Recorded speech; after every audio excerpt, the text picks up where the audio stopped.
So I've just read something which is pretty astonishing, pretty astonishing, even by the standards of this particular contingent of the American population, um, who are given to outlandish conspiracy theories and reckless behavior. But this has to really, really be something. So this is the title of the article: Armed Michigan residents protest against stay-at-home order. Um, Hundreds of people, some openly carrying rifles and handguns, have been protesting against restrictions aimed at stopping the spread of coronavirus in the US state of Michigan. This from Sky News. The state's governor, Gretchen Whitmer, has ordered people to stay at home and non essential businesses to remain closed during the COVID-19 outbreak.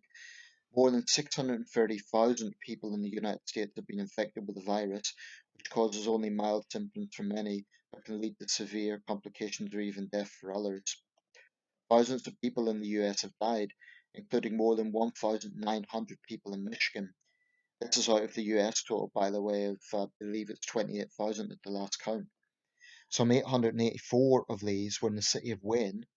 Now, Wayne is not a massive city. 884 people is a lot for a city of that size, and another 330 in the township of Macomb, according to data from US University Johns Hopkins. They run the Worldometer thing. Wayne and Macomb, I believe, are suburbs of Detroit. Protest organisers had asked people to remain in their cars and cause traffic gridlock, genius idea, while holding signs in their cars to make their views known. But many protesters ignored this, making their way to the state capitol in Lansing on foot to criticise the stay-at-home order, which has been extended to the 30th of April. Among the signs protesters held were those saying, "We are not prisoners," and "Michigander against Gretchen's abuses," referring to the governor. Others described the order as tyranny. I saw one of them holding a sign with a swastika, implying that the Democratic government in Michigan were akin to Nazis. Michonne Maddock, a member of organizers Michigan Conservative Coalition, said this arbitrary blanket spread of shutting down businesses about putting all these workers out of business is just a disaster. It's an economic disaster for Michigan and people are sick and tired of it.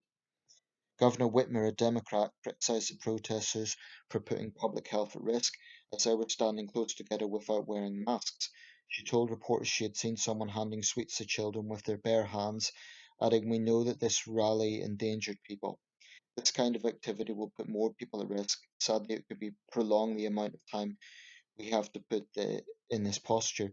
She said she was aware of the pain caused by the restrictions, but they are necessary to stop the spread of coronavirus. Firstly, the guns. Um, that's reminiscent of the sort of Second Amendment militias who think that just because they can do something, or just because they have a legal right to do something, they can. Looking at their page, there is a majority of negative comments versus supportive comments. I would say the ratio is about 60-40. So that's a good news that a lot of people see their bullshit for what it is. I'm pretty disgusted by their antics, but I'm not surprised. In the United States, there is this extreme, I would say, kind of libertarian faction among the Republican Party. You get some of them on the Democratic side as well, but they basically think freedom means no responsibility. They basically think we can do whatever we want. Any sort of measure whatsoever that the government takes must be tyranny. These idiots, and they are absolute idiots, I have no issue with calling them that.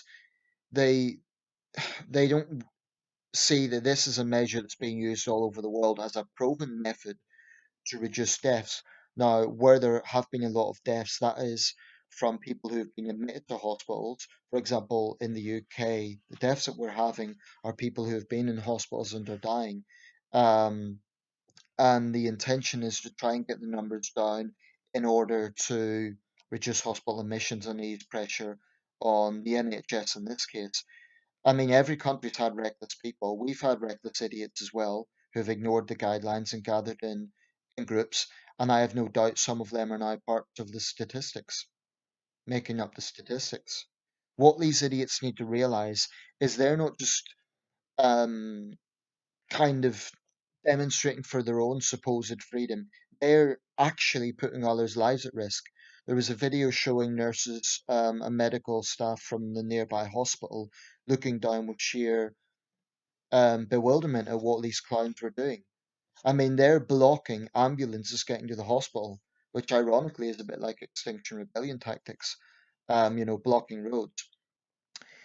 I mean, I really wonder, will these people have the humility to actually look on themselves and think we might have been wrong if they or their friends get the virus?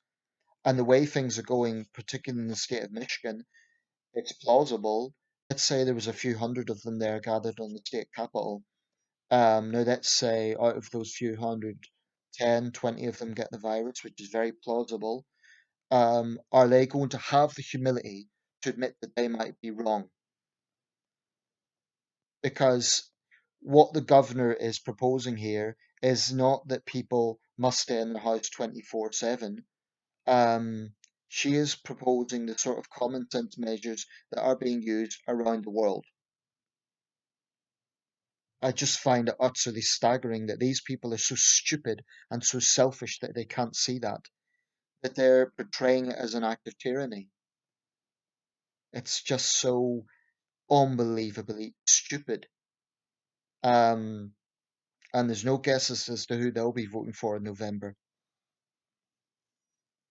So, um, probably won't be the last such movement in the United States, unfortunately, despite the fact the United States is now the world center of this pandemic. Staggering, utterly staggering. But I am encouraged by the fact there has been mostly negative responses on that page. So they need to know that what others think of them. They need to know that they're not the silent majority. They're the idiotic minority. Um, and I wouldn't wish death on them. That would be going too far. But frankly, if they gather together, if some of them get the virus, like more minor forms of it, and I'd want them to recover and not callous. But their stupidity is putting lives at risk, and they need to understand that. This is the problem with this sort of extreme libertarianism, the mentality of freedom means I can do anything I want without responsibility. It just leads to sheer selfishness, and it is utterly pathetic. And I see it very much with certainly with the Second Amendment types, open carry militias and so on in the United States. But there's clearly crossover here, where they clearly think this is some sort of big globalist conspiracy. I mean, the fact they're describing the governor as a fascist, frankly, I think her response was very civil compared to what this lot deserve. They're extremists. But when you have a combination of extreme stupidity with recklessness, it's a very dangerous thing, actually. So I would not at all be surprised if we see the number of cases in Michigan skyrocket even further. And I am well aware that that's a state that has had serious economic hardship, especially in metropolitan Detroit. I get that. And yeah, of course, the economy is important, but the longer, the more stupidity there is like this, then the longer the lockdown would have to be. And that's what's happening everywhere. When people just use their common sense and stay at home, then governments can lift it sooner. I just cannot believe how stupid these people are.